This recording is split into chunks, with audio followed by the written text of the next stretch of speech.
नमस्कार। जय श्री राम। जय श्री राम।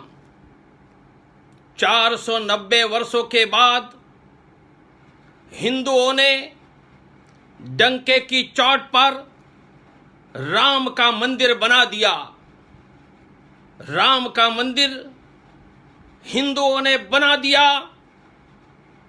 डंके की चोट पर राम का मंदिर हिंदुओं ने बना दिया। 1526 में भारत की धरती पर बाबर नाम का एक मुस्लिम हमलाखोर आया। उन्होंने दिल्ली का तख्त कब्जे करके भारत की धरती पर मुगल सल्तनत का प्रारंभ किया। हम लड़ाइयां लड़े थे, हम अनेक लड़ाइयां लड़े थे, परंतु यह लड़ाइयों में हमने कभी अपने मंदिर टूटते हुए नहीं देखे थे। हमने यह लड़ाई में कभी हमारी बहन बेटियों का अपहरण भारत में नहीं देखा था। हमने कभी हमारे घर लूटते हुए नहीं देखे थे। यह धरती पर राजा महाराजाओं की लड़ाई में दो राजाओं की सेनाएं लड़ती थी। सूर्यास्त के बाद वह युद्ध बंद करती थी और दूसरे राजा की प्रजा के घरों पर हमले कभी नहीं होते थे। जब से धरती पर, भारत की धरती पर ये लोग आए, हमने टूटते हुए मंदिर, कटती हुई गाय, अपहरण से चिल्लाती हुई हमारी बहन बेटियां देखी और उनके कारण यह राम का मंदिर भी टूटा। राम का मंदिर भी टूटा, काशी विश्वनाथ भी टूटा, मथुरा की कृष्ण जन्मभूमि टूटी, हमारे 30,000 मंदिर टूटे।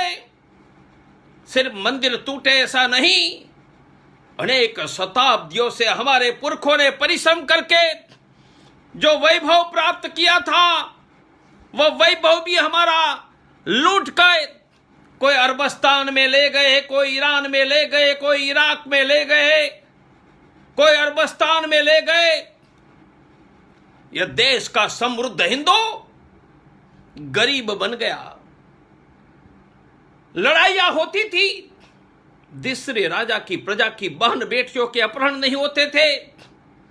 हमारी बहन बेटियों के अपहरण भी होने लगे।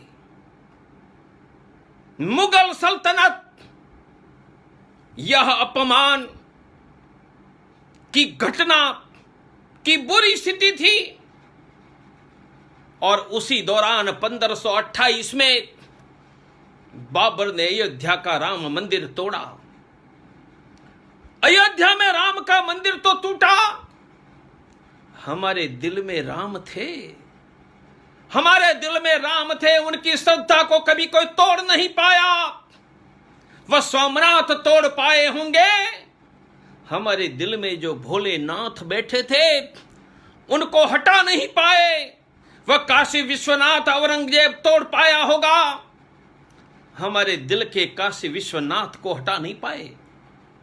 और 1528 में बाबर ने राम मंदिर तोड़ा और 1528 से लगभग 490 वर्षों का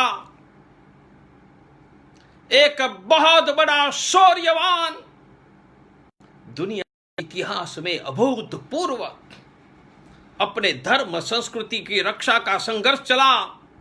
और यह संघर्ष का अध्याय प्रारंभ तो किया था हमारे पुरखों ने। भगवान की कृपा से उनका विजय पर हस्ताक्षर लिखने का, उनके विजय देखने का, उनका विजय हमारी आंखों से देखने का सौभाग्य भगवान ने हमें दिया है। हम सबके जीवन का सौभाग्य है। हमारा जीवन धन्य हो गया, हमारा जीवन धन्य हो गया। इसी आंखों से अयोध्या में भगवान राम का भव्य मंदिर बनते हुए हम देखेंगे। 490 वर्षों में हमारे अनेक पुरखों ने उनके लिए संघर्ष किया, अनेक पुरखों ने बलिदान दिया।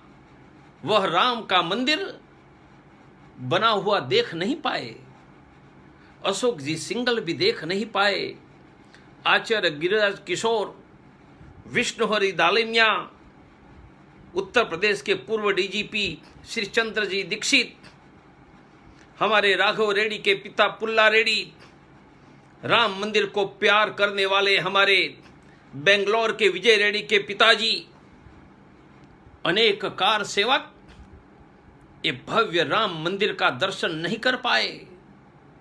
हमें यह सौभाग्य मिला है कि कल 5 तारीख को अयोध्या में राम का भव्य मंदिर 490 वर्षों के संघर्ष के साथ, विजय के साथ प्रारंभ हो जाएगा।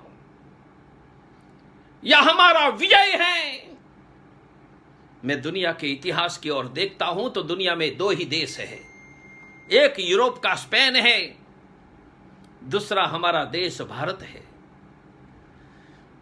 2 देशों ने अपने धर्म संस्कृति, उन पर जब बाहर से मुसलमानों का हमला आक्रमण हुआ और स्पेन में भी उनके चर्च ढाए गए, मस्जिद बनी गई, भारत में भी मंदिर तोड़कर मस्जिदें बनाई गई।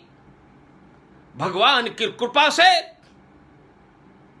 स्पेन के साथ भारत यह देश है जिन्होंने मंदिर तोड़कर मस्जिद बनाई थी, उनके स्थान पर डंके की चाट से फिर मंदिर बना दिया। हम कई वर्षों से भाषण देते थे, तुम चाहोगे तो भी मंदिर बनेगा, तुम नहीं चाहोगे तो भी मंदिर बनेगा। अरे हम कहते थे कि तुम्हारी छाती पर पांव रखकर हम मंदिर तो बना लेंगे।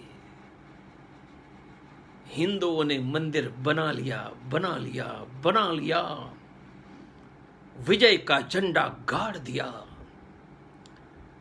उनका यश 490 वर्षों से संघर्ष करने वाले ये मृत्युंजय हिंदू समाज को है। उनका यश 490 वर्षों से संघर्ष करने वाले ये मृत्युंजय हिंदू समाज को है। उनका यश बलिदान देने वाले 4 लाख से ज्यादा हमारे पूर्वजों को है। उनका यश बलिदान देने वाले इस पीढ़ी के राम भक्तों का है। उनका यश रामशिला पूजन करते लाखों गांवों के बंधुओं का है। उनका यश 1.25 रुपया देने वाले भारत का मेरा गरीब हिंदू बंधुओं का है, जिन्होंने शायद अपना खाना घर में नहीं खाया होगा, राम के मंदिर के लिए अपने घर का 1.25 रुपया दिया। यह अभिनंदन के पात्र यह देश का वह मृत्युंजय हिंदू समाज है। जब हमने कहा चलो अयोध्या, प्राण की चिंता न करते हुए अयोध्या की ओर लाखों का हुजूम चल पड़ा। ऐसा लग रहा था कि अयोध्या में राम भक्तों का समुद्र, सैलाब लग गया है। मैं आधुनिक राम मंदिर को याद करता हूं, आंदोलन को, तो आंदोलन का प्रारंभ तो 1980-81 में उत्तर प्रदेश के मुरादाबाद में हुआ। उत्तर प्रदेश के मुरादाबाद में हुआ। आंदोलन प्रारंभ करने वाले यह महापुरुष का नाम आज भी हमें याद रखना होगा। आधुनिक समय में राम मंदिर आंदोलन शुरू करने वाले यह महापुरुष का नाम दाऊ दयाल खन्ना थे। वह कभी उत्तर प्रदेश सरकार में मिनिस्टर भी रहे। वह बंधु ने राम मंदिर आंदोलन प्रारंभ किया। आधुनिक राम मंदिर आंदोलन का इतिहास याद करेंगे तो हमें याद करना पड़ेगा अयोध्या के प्रतिवादी भयंकर दिगंबर अखाड़े के श्री महंत रामचंद्र परमहंस को, जिन्होंने 1948 में बाबरी ढांचा में राम का मंदिर, उनमें राम लला का प्रागट्य रात को देखा, राम लला का प्रागट्य रात के देखा, और राम लला का प्रागट्य देखकर उन्होंने वहां रामधुन शुरू की, अयोध्या के लोग एकत्रित करवा दिए। इसके बाद राम लला की मूर्ति यहां से हटाने की किसी का साहस नहीं था। मानी वह बाबर के ढांचे में राम लला का प्रागट्य देखकर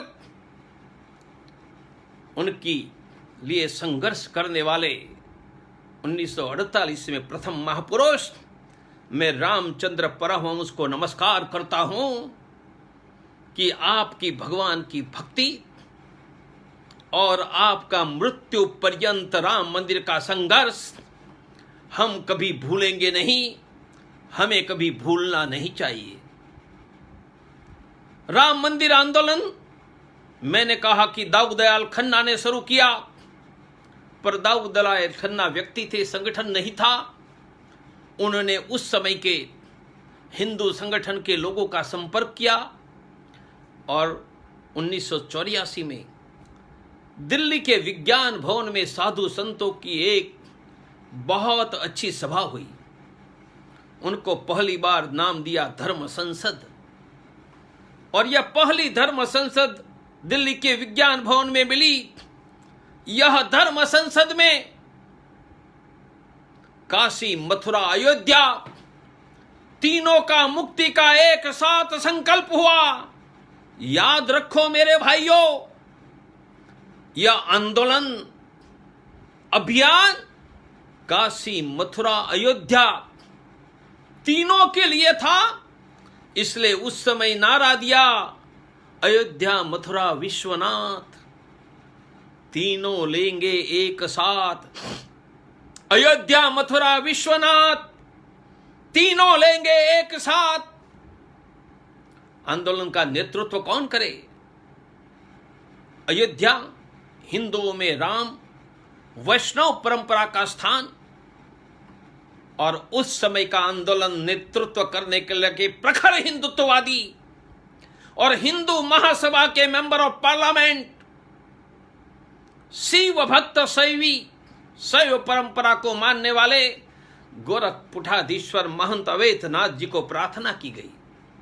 अवैधनाथ जी ने कहा कि अयोध्या के वैष्णव संत कहते हैं, मैं जरूर राम की सेवा में अपने जीवन लगाऊंगा। अयोध्या के वैष्णव संतों ने कहा कि महंत अवैधनाथ जी का नेतृत्व स्वीकार्य है, और तब धर्मस्थान मुक्ति यज्ञ समिति की रचना हुई। याद रखो, यह राम जन्मभूमि मुक्ति यज्ञ समिति नहीं थी, यह धर्मस्थान मुक्ति यज्ञ समिति थी। काशी, मथुरा, अयोध्या तीनों की मुक्ति के लिए यह समिति बनी थी, और यही समिति के आधार पर राम मंदिर आंदोलन शुरू हुआ। भगवान राम तो ताले में बंद थे, दर्शन नहीं कर सकते थे, और सबसे पहला आंदोलन का, जन जागरण का कार्यक्रम दिया, ताला खोलो।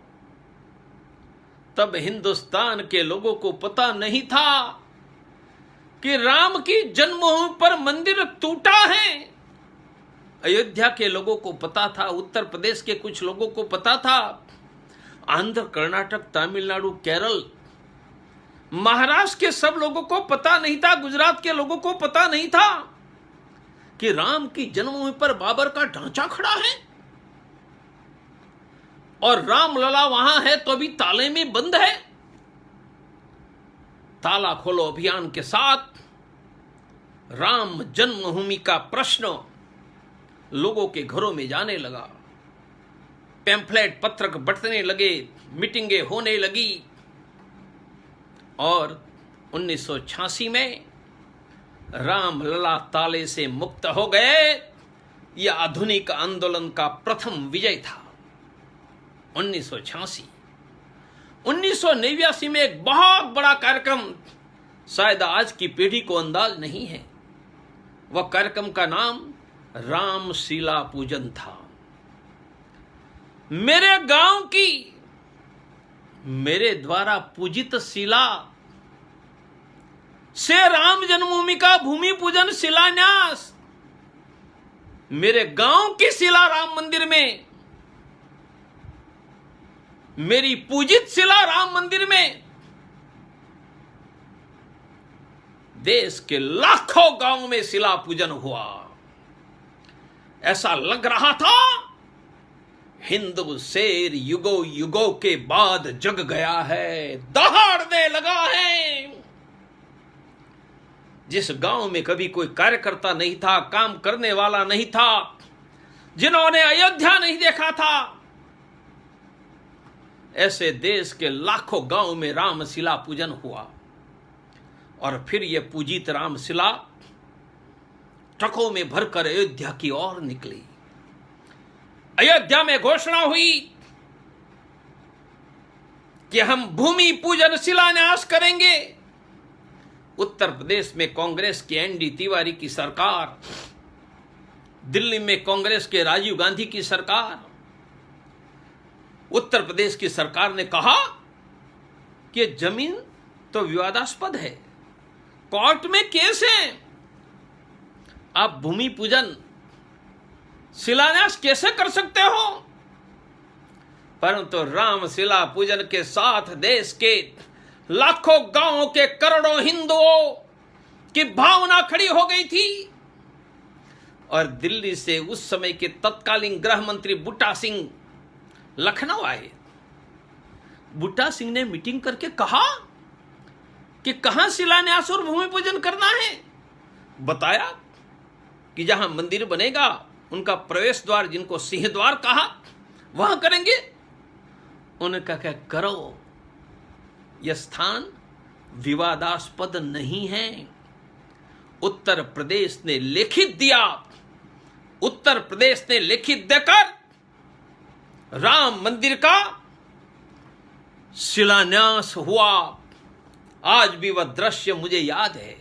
रामचंद्र परमहंस जी अपने हाथों में रामशिला लेकर, उनके एक और महंत अवैधनाथ जी थे, दूसरी ओर अशोक जी सिंगल थे, जगत गुरु शंकराचार्य वासुदेवानंद जी थे, रामानुजाचार्य थे, बिहार के कामेश्वर चौपाल थे।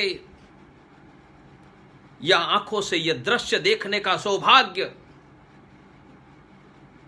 7 फुट लंबा, 7 फुट चौड़ा, 7 फुट गहरा खड्डा बनाकर पाताल से आकाश तक स्थिर रहने वाला भवन, उनका भूमि पूजन नवंबर 89 में शुरू हुआ। भूमि पूजन हो गया, ताला खोलो यह पहला विजय था। भूमि पूजन शिलान्यास यह दूसरा विजय था। फिर भी बाबर का ढांचा तो वहां खड़ा था। 6 दिसंबर 92 को चलो अयोध्या का ऐलान हुआ। देश में से लाखों लोग निकले,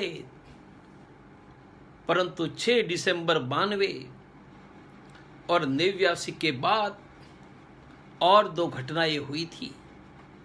वही 89 के नवंबर में एक कार सेवा हुई थी बाबर के ढांचे पर भगवा झंडा लहराने की, और 90 में भी हो रही थी।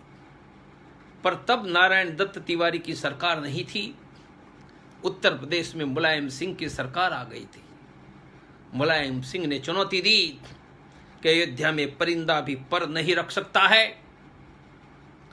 देश भर से राम भक्त कार सेवक अयोध्या की ओर आगे बढ़े मुलायम सिंह यादव की पुलिस की बंदूक की गोलियां चलती रही, छाती में गोलियां लगती रही, खून की धारा ये बहती रही और 1990 में तो लाशों का ढेर लग गया था। रामचंद्र परमहंस जी ने मरे हुए राम भक्तों को अपने दिगंबर अखाड़े में एकत्रित किया, फिर भी बाबर के ढांचे पर भगवा झंडा लहरा दिया था। मुलायम सिंह यादव कहता था परिंदा पर भी नहीं रखेगा, अरे पर भी रख दिया, झंडा गाड़ दिया। 6 दिसंबर 92 को कार सेवा का ऐलान हुआ। लाखों राम भक्त देश भर से निकले। इस बार सबका संकल्प था एक धक्का और दो, एक धक्का और दो, बाबरी ढांचा को तोड़ दो, एक धक्का और दो, बाबरी ढांचा को तोड़ दो। परंतु कुछ लोगों को लग रहा था कि बाबरी ढांचा खड़ा है ना, तब तक हमें वोट मिलेगा। बाबरी ढांचा खड़ा है तो वोट मिलेगा, सत्ता मिलेगी। ये टूट गया तो हमें वोट कहां से मिलेगा? मेरे भाइयों, तब भी हिंदुओं को राम का मंदिर प्यारा था। कुछ लोग दिखाई देते थे राम भक्त, उनको राम मंदिर नहीं, उनको तो वोट और सत्ता प्यारी थी। अशोक जी सिंघल को आदेश दिया कि बाबरी ढांचा नहीं टूटेगा। मैं उनकी हिम्मत को धन्यवाद देता हूं। अशोक जी सिंघल, आचार्य गिरिराज किशोर, रामचंद्र परमहंस महंत अवैधनाथ जी, उनके साथ उस समय बैठने का मुझे भी सौभाग्य मिला था। उन्होंने कहा कि बाबर का ढांचा हटेगा नहीं तो मंदिर कैसे बनेगा? आज नहीं तो कल हटाना पड़ेगा, और इस बार नहीं हटाते हैं तो अगली बार हमारे बुलाने से कोई कार सेवक अयोध्या नहीं आएंगे। जिनको सत्ता प्यारी थी वह बाबर का ढांचा बचाने में लगे थे। 6 दिसंबर सुबह बाबर का ढांचा बचाने के लिए चारों ओर स्वयंसेवक लग गए। तोड़ने के नहीं भाई, बचाने के लिए। आज भी चित्र उस समय के देखो, आपको चारों ओर दिखाई देंगे। परंतु राम की सौगंध लेकर, सौगंध राम की खाते हैं, मंदिर वही बनाएंगे, मंदिर भव्य बनाएंगे। राम भक्तों ने बाबर का ढांचा ढहा दिया, मिट्टी में मिला गया।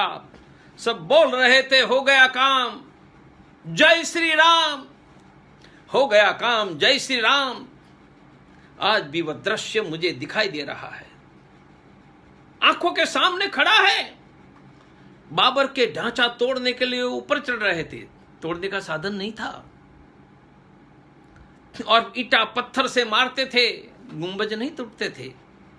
तब तक कुछ लोगों ने बाबरी ढांचा की दीवार से मुक्का मारना शुरू किया। इतने लोग मुक्का मारेंगे तो प्लास्टर टूट जाएगा। प्लास्टर टूटा तो ईटा निकलने मली, ईटा निकलने लगा तो एक हॉल हो गया, एक हॉल हो गया। बस लोगों ने उसमें रस्सी डाल दी, और रस्सी 500,000 लोग खींचने लगे तो धीरे धीरे दीवार का हिस्सा टूट गया। अंत तक गुंबज नहीं टूटा था, चारों ओर से दीवारों टूटी, और जैसे दीवारें टूट गई, बाबर का ढांचा का गुंबज मिट्टी में मिल गया। जो राम भक्त बाबरी ढांचा तोड़ने के लिए चढ़ रहे थे, वो ऊपर चढ़कर पत्थर मारते थे, तब तक उनका बैलेंस चला जाता था। वो नीचे 70-80 फुट नीचे गिरते थे। नीचे एम्बुलेंस उनको लेकर फैजाबाद की सरकारी हॉस्पिटल में ले जाते थे। बाबर का पूरा ढांचा ढहने के बाद मैं फैजाबाद की हॉस्पिटल में गया। 700 से ज्यादा लोग ढांचा तोड़ने के कारण इजाग्रस्त होकर अस्पताल में थे। किसी का हाथ टूटा था, किसी का पांव टूटा था, किसी का सर टूटा था, कोई पूरा होश में था, कोई बेहोश में था, किसके सर पर से खून रहा था। मैं सैकड़ों कार सेवकों को मिला, किसी को पांव टूटने का दर्द नहीं था, हाथ के फ्रैक्चर का दर्द नहीं था, बहते हुए रक्त की चिंता नहीं थी। उनको तो बाबर का ढांचा मिट्टी में मिलाकर 450 वर्ष का कलंक मिटाने का गौरव था। उनको गौरव था कि मैंने कलंक मिटा दिया। मुझे लगता है कि हमारे इतिहास में ऐसे शौर्य पराक्रम की कुछ श्रेष्ठ घटनाओं में यह घटना थी। बाबर का ढांचा हट गया। ढांचा टूटने के पहले भगवान रामलला का मूर्ति हटा ली गई थी। ढांचा टूटने के बाद वही स्थान पर मूर्ति रखकर फिर एक अस्थाई मंदिर बन गया जिन पर पूजा चलती रही। और 92 के बाद राम मंदिर आंदोलन का एक दूसरा अध्याय शुरू हुआ। यह अध्याय में 1998 में दिल्ली में अटल बिहारी वाजपेयी की सरकार आई। वादा किया था कि सोमनाथ की पद्धति पर मंदिर बनाएंगे। सोमनाथ की पद्धति मानी क्या? सरदार पटेल ने कैबिनेट के निर्णय से मंदिर बनाया था। तो भारतीय जनता पार्टी ने वादा किया था कि हम सरकार में आएंगे तो राम मंदिर का कानून बनाएंगे। अटल जी की सरकार आई। अटल जी और अशोक जी सिंघल की दोस्ती थी। अटल जी को मिलकर बार बार कहा कानून बनाओ। कानून बन नहीं रहा था। उस समय सुदर्शन जी शेषाद्री जी आरएसएस के नेतृत्व में थे। संतों ने फैसला किया अयोध्या से दिल्ली हजारों संतों की कूच की जाए। मैं प्रारंभ से अंत तक ये कूच में था। और अयोध्या से हजारों संत निकले, मंदिर बनाओ, संसद में कानून बनाओ। रामलीला मैदान में आकर सभा हुई। अटल जी को मिले, कानून नहीं बना। पूरे देश में और दिल्ली में गिरफ्तारियां शुरू हुई। मानी कांग्रेस के शासन के विरुद्ध भी ताला खोलने का अभियान किया था। मुलायम सिंह यादव की सरकार के विरुद्ध भी कार सेवा की थी। अटल जी की सरकार जो हमारे ही थे, राम के लिए उनके विरुद्ध भी अयोध्या से दिल्ली कूच और गिरफ्तारी की थी। आज मैं अटल बिहारी वाजपेयी को धन्यवाद देता हूं। यह आंदोलन गिरफ्तारी के बाद अनेक बार मिले। अब पूछते थे प्रणव भाई राम मंदिर का कैसा चल रहा है? आपका ठीक चल रहा है ना? खुश हो ना? उन्होंने मुझे कभी नहीं कहा कि आपने हमारे विरुद्ध हजारों संतों को लेकर निकले थे। कभी नहीं कहा कि रामलीला मैदान में आपने और संतों ने भाषण दिया था। राम के लिए तो हम कांग्रेस से भी टकराए, मुलायम सिंह यादव और अपने अटल बिहारी वाजपेयी से भी टकराए, फिर भी उनके प्रति स्नेह और आदर हमारा कम नहीं हुआ। आखिर अटल जी की सरकार राम मंदिर बनाए बिना चली गई और फिर 10 साल तक कांग्रेस का शासन आया। जब 2014 में भारतीय जनता पार्टी का शासन आया, नरेंद्र भाई मोदी प्रधानमंत्री बने, विश्व हिंदू परिषद की ऑफिस में मोहन जी भागवत आए थे, सबके साथ बैठे थे।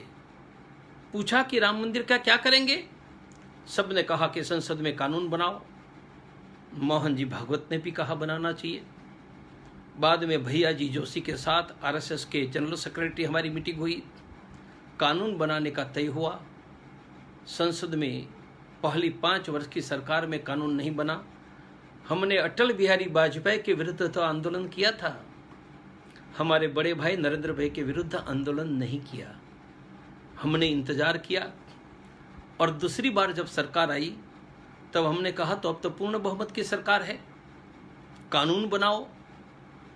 तब 2017 अक्टूबर में भोपाल में बुलाकर आरएसएस के सभी भैया जी जोशी और शीर्षस्थ लोगों ने कहा कि आप लोग संसद में कानून और राम मंदिर की बात छोड़ दो।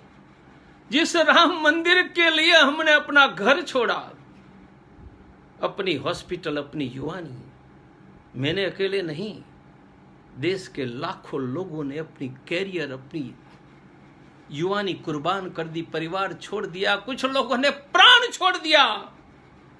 हमको आदेश दिया कि छोड़ दो। हमने कहा कि हिंदुओं के साथ गद्दारी है। करोड़ों लोगों ने ₹1.25 दिया, लाखों गांवों ने रामशिला पूजन, अनेक बहनों ने मां ने अपना बेटा भाई दिया। आप हमसे गद्दारी करवा रहे हो। मैंने कहा हम आपको छोड़ देंगे, हम राम को नहीं छोड़ेंगे। बस जिस संगठन को हमने अपने खून पसीने से बनाया था, अपना घर छोड़ दिया था, थैली रखने की जगह नहीं, घर में पैसे नहीं, लगा था कि मृत्यु तक यही संस्था में हिंदुओं की सेवा आराधना करेंगे। राम के लिए हमने उनको छोड़ दिया। हमने राम के साथ गद्दारी नहीं की। हिंदुओं ने हम पर जो विश्वास किया था उनके साथ गद्दारी नहीं की। हमने राम के लिए विश्व हिंदू परिषद छोड़ दी। मुद्दा यही था कि संसद में कानून बनाकर राम मंदिर बनाओ, और अंतर्राष्ट्रीय हिंदू परिषद, राष्ट्रीय बजरंग दल 2 साल पहले 2018 24 जून को बना। हमने ऐलान किया, चलो अयोध्या। 50,000 से ज्यादा साथियों को लेकर लखनऊ से अयोध्या निकले। राम भक्तों के वोटों से चुनी हुई सरकार ने हमारा खाना फेंकवा दिया। मुलायम सिंह यादव ने गोली मारी थी, खाना नहीं फेंकवाया था। अयोध्या में रहने के आश्रम के दरवाजे बंद किए। हम सरयू के तट पर खुले में सोए।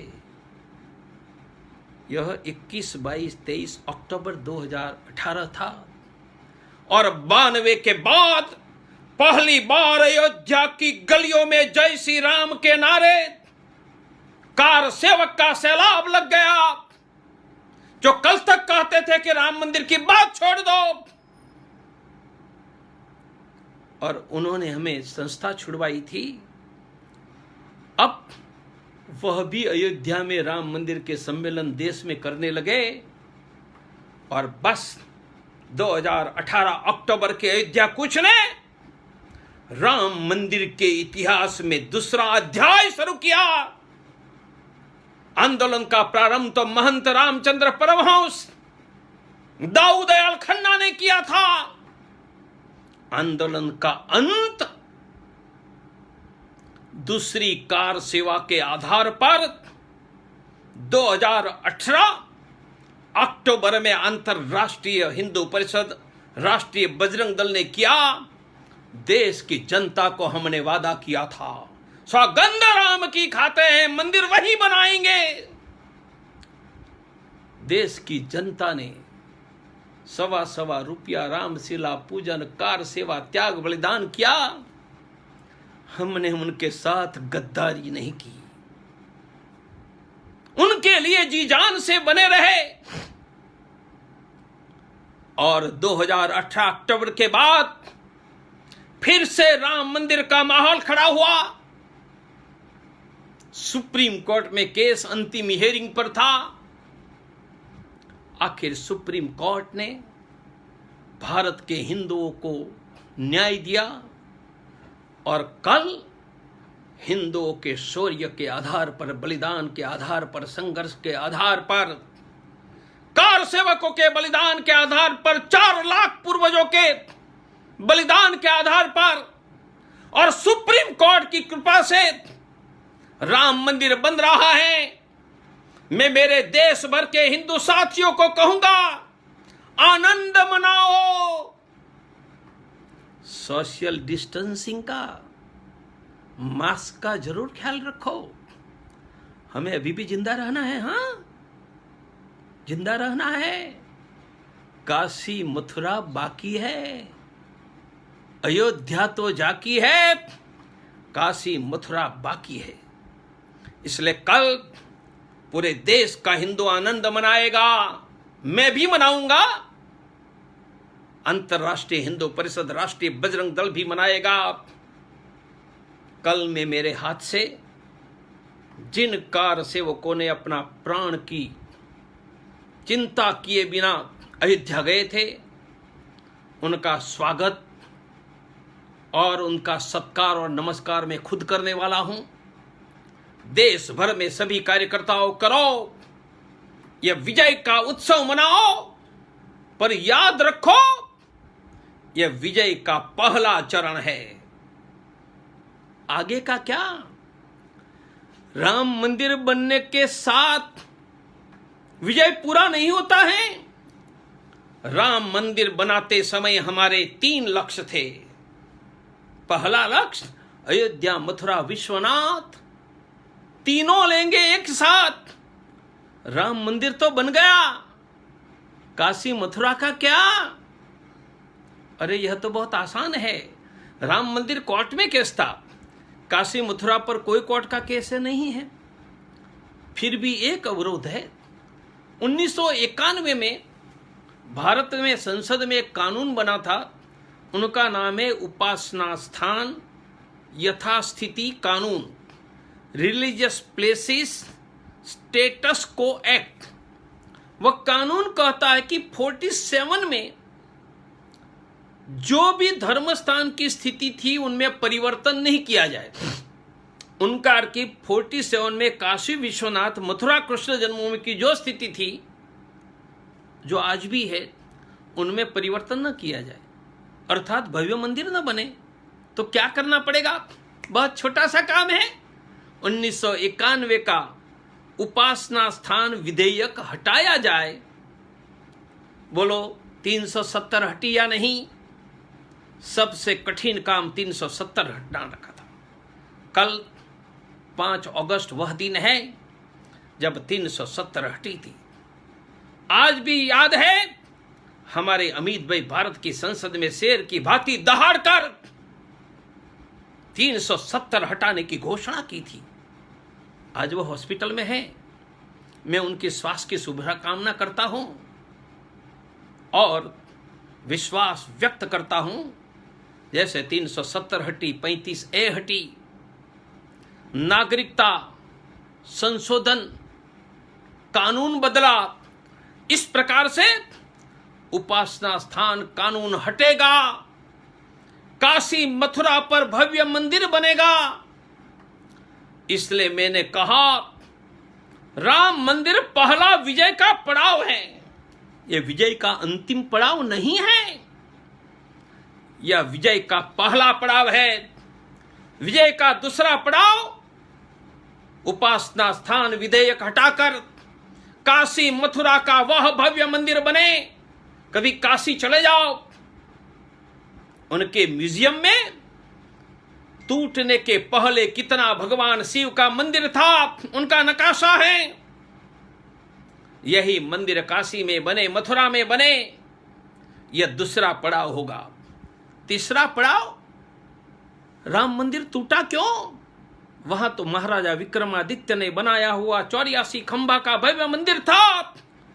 यह देश की धरती पर मंदिर तोड़ने वाली, देश तोड़ने वाली, गाय काटने वाली, हमारी बहन बेटियों का अपहरण करके हमें लूटने वाली एक जिहादी मानसिकता आई।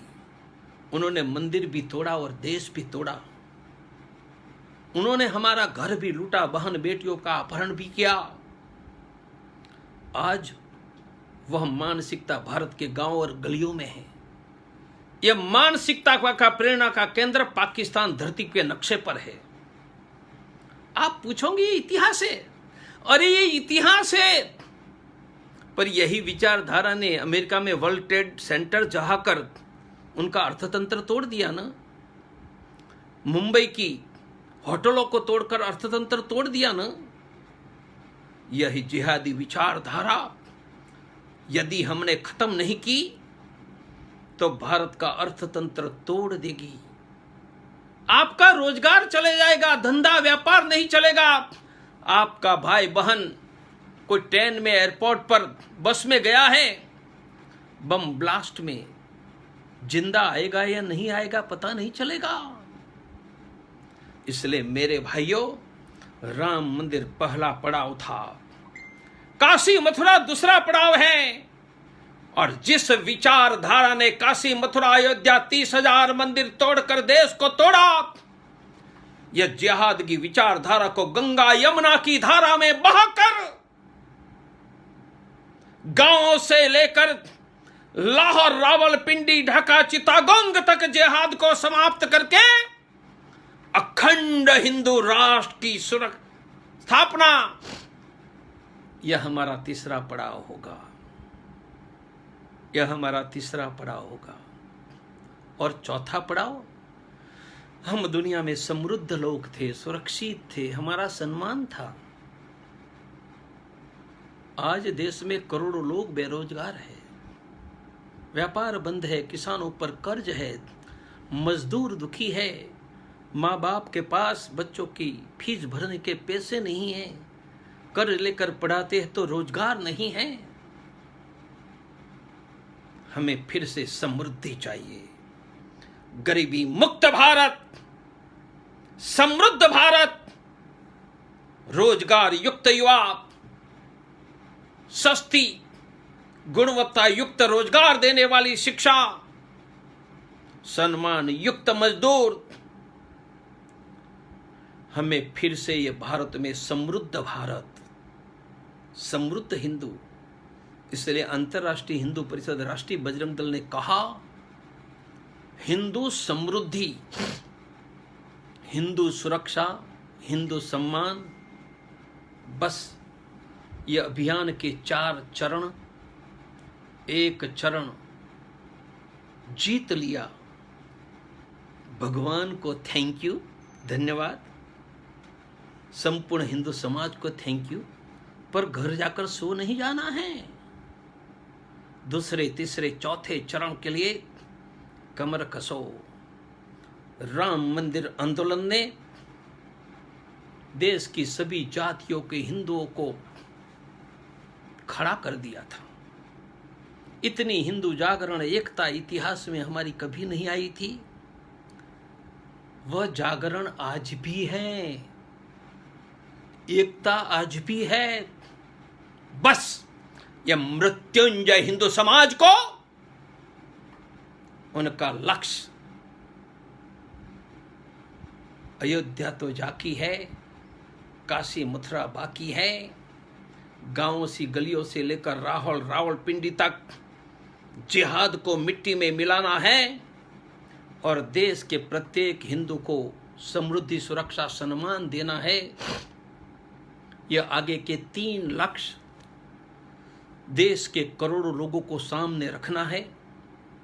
यह लक्ष्य पूर्ण करना है तो जनता का जागरण चालू रखना पड़ेगा। इसलिए हमारे पास राष्ट्रीय बजरंग दल है, राष्ट्रीय महिला परिषद ओजस्विनी, राष्ट्रीय किसान परिषद, राष्ट्रीय मजदूर परिषद, राष्ट्रीय छात्र परिषद, हिंदू हेल्पलाइन, इंडिया हेल्पलाइन, एक मुट्ठी अनाज।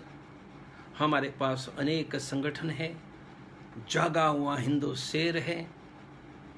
हमारा संकल्प है, जो संकल्प 4 घंटे में बाबर के ढांचे को मिट्टी में मिला सकता है, जो संकल्प 490 वर्षों के बाद राम का भव्य मंदिर बना सकता है, वह संकल्प काशी मथुरा भी बना लेगा।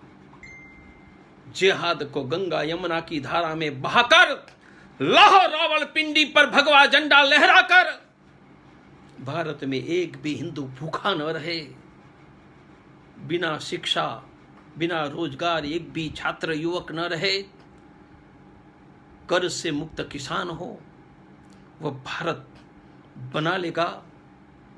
हम अपने घर की भी चिंता करें, कोरोना से सुरक्षित भी रहे, नौकरी धंधा करके अपने परिवार को चलाने का काम भी करे। यह करते करते एक छोटा सा काम, यह हिंदुत्व के जागरण के अभियान को पूर्ण विजय तक ले जाने का करे। कुछ लोग प्रश्न कर रहे हैं कि प्रवीण भाई आप अयोध्या नहीं? मेरे भाइयों, मेरे राम तो मेरे दिल में है। मैं तो अपनी हॉस्पिटल में अपना नाम था वो बोर्ड की हस्ती मिटाकर राम की सेवा के लिए निकला हूं। इसलिए मुझे बुलाए या नहीं बुलाए, मुझे बुलाते या नहीं बुलाते, हिंदुत्व का विजयी अभियान भगवान के आशीर्वाद से आपसे स्नेह से पूर्णता तक हम ले जाकर ही रहेंगे। हाँ, इतना जरूर है, उनको इकबाल अंसारी प्यारा है, हमें हमारा राम प्यारा है। राम मंदिर के लिए गांव में और गलियों में जाकर जिंदगी का बहुत समय बिताने वाले तो साध्वी उमा भारती थी, आचार्य धर्मेंद्र थे, लाल कृष्ण अडवाणी, मुरली मनोहर जोशी ने भी बहुत बड़ा योगदान दिया और लाखों कारसेवकों ने दिया। इकबाल अंसारी को रामलला के बाद पहला निमंत्रण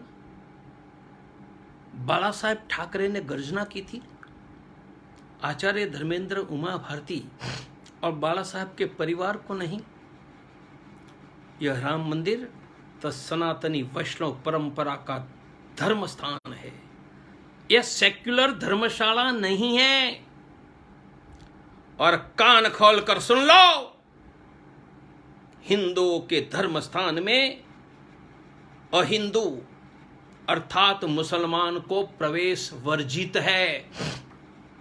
जिन्होंने गौ उनको वहां प्रवेश का अधिकार नहीं है। मैंने कहा था ना, बागे में कुछ लोग कर सत्ताकारी थी, हमको तो राम प्यारे थे। इसलिए जिनको इकबाल अंसारी प्यारा है, उनके भाईजान को लेकर बैठे हैं। हम तो दिल में राम को लेकर बैठे हैं। कल भी उत्सव मनाएंगे। नहीं, कोई भारत में प्राण की आहुति लेकर, प्राण की चिंता किए बिना कार सेवा के लिए गए, मैं भी कल उनका स्वागत करूंगा। सब स्वागत करेंगे, स्वागत करते रहेंगे। कार सेवक के घरों में जाकर स्वागत करेंगे। किसी कारण उनका शरीर शांत हो गया है तो उनके परिवार का स्वागत करके कहेंगे कि आपके कारण ही राम मंदिर बना है। जो समाज अपने समाज के लिए जान की बाजी लगाने वाले त्यागी तपस्वियों का सम्मान करता है, वह समाज आगे जाता है। जो समाज उनको अपमानित करता है, वह समाज का पतन होता है। जिनको अपमानित करना है उनको मुबारक। हम तो राम मंदिर के लिए त्याग करने वालों का सम्मान करेंगे। हमने अपना धर्म, कर्म, कर्तव्य अदा किया। भगवान को थैंक यू। हमारी योग्यता थी, हमारी मांग थी, उनसे भी भगवान आपने हमको ज्यादा दिया है, ज्यादा दिया है। हमारी आंखों के सामने राम का भव्य मंदिर बनते हुए आप दिखा रहे हैं। के सामने काशी मथुरा का भव्य मंदिर बनाकर लाहौर रावलपिंडी पर भगवा झंडा लहरा कर यह देश में फिर से घी दूध की नदियां बहे, समृद्धि ही समृद्धि हो, वह भारत भगवान बनाकर हमारी आंखों के सामने देखेंगे। आओ मेरे हिंदू भाइयों, कुछ सत्ता की के पीछे जीवन लगा देते हैं। हर एक का जन्म होता है, जन्म है उनका मृत्यु है, परंतु उन जो अपना परिवार की चिंता करते हुए धर्म देश के लिए जीवन का 1 मिनट भी देते हैं। मैं सभी कार सेवक के परिवार को कहूंगा, आपकी 71 पीढ़ियों का कल्याण हो गया है। और इस पीढ़ी के मेरे बंधु को कहूंगा कि परिवार की चिंता करो। करते करते हमारे आगे के 3 लक्ष्य पूरा करने के लिए कंधे से कंधे मिलाकर काम करो। मैं किसी का विरोधी नहीं हूं, का भी विरोधी नहीं हूं। और जब हम अयोध्या से दिल्ली निकले हजारों संतों को लेकर, तब अटल बिहारी वाजपेयी के भी विरोधी नहीं है। हम किसी के विरोधी नहीं हैं। हम तो हिंदुओं के दीवाने हैं। हम तो हिंदुओं के दीवाने हैं और प्रत्येक हिंदू भाई बहन मेरा है, मेरा है। वह किसी दल में होगा, समर्थन में होगा, विरोध में होगा, तो भी मेरा है, क्योंकि उनके पुरखों ने मुगलों की तलवार के सामने माथा न झुकाकर हिंदू के नाते बने रहे। इसलिए उस परिवार में हिंदू के नाते आपका जन्म हुआ है। इसलिए सभी 100 करोड़ मेरे भाई हैं। मैं किसी का विरोधी नहीं हूं और मैं किसी का विरोधी हूं। यह खत्म करने का योजनाबद्ध प्रयास चल रहा है। मैं प्रत्येक हिंदू को गले लगाने के लिए, पर इकबाल अंसारी को तो छोड़ो। आप प्रवीण क्या? अरे बाला साहब ठाकरे के परिवार को गले लगाने के तैयार हो क्या? तो बाला साहब ठाकरे का हिंदुत्व खत्म हो गया? प्रवीण तोगड़िया ने हिंदुत्व का अभियान आगे लेने के लिए नया संगठन खड़ा किया, हिंदुत्व चला गया? हिंदुत्व की राजनीति नहीं, हिंदुत्व हमारी रक्त में है, धमनियों में है, हमारे पुरखों के त्याग में है। वह किसी दल या दल के आगे पीछे जाने से बदलता नहीं है।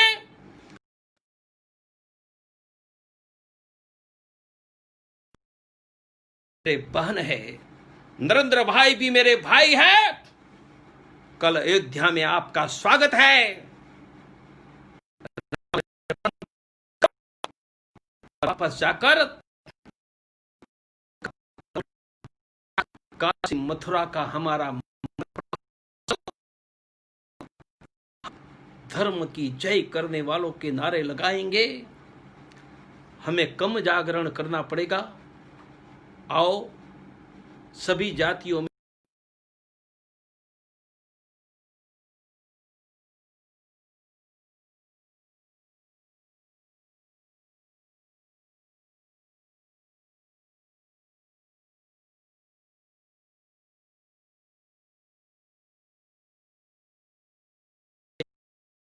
और देश के हिंदुओं को समृद्धि देकर, समृद्धि, सुरक्षा, सम्मान वाला हिंदू समाज, यह अंतर्राष्ट्रीय हिंदू परिषद, राष्ट्रीय बजरंग दल का संकल्प है। राम मंदिर का संकल्प पूरा किया, यह भी करवाइए। और देश के हिंदुओं को मैं आह्वान करता हूं, साथ में चलो। वादा करता हूं किसी भी हिंदू का सर में झुकने नहीं दूंगा। सत्ता मुझे रोक नहीं पाएगी, मौत का डर मुझे झुका नहीं पाएगी, सब कुछ छीनने का डर मुझे हिंदुओं की सेवा से हटा नहीं पाएगी। बस आप लगे रहे, साथ में लगे रहे।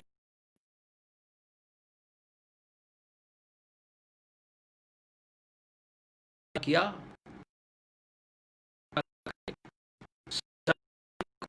जय श्री राम।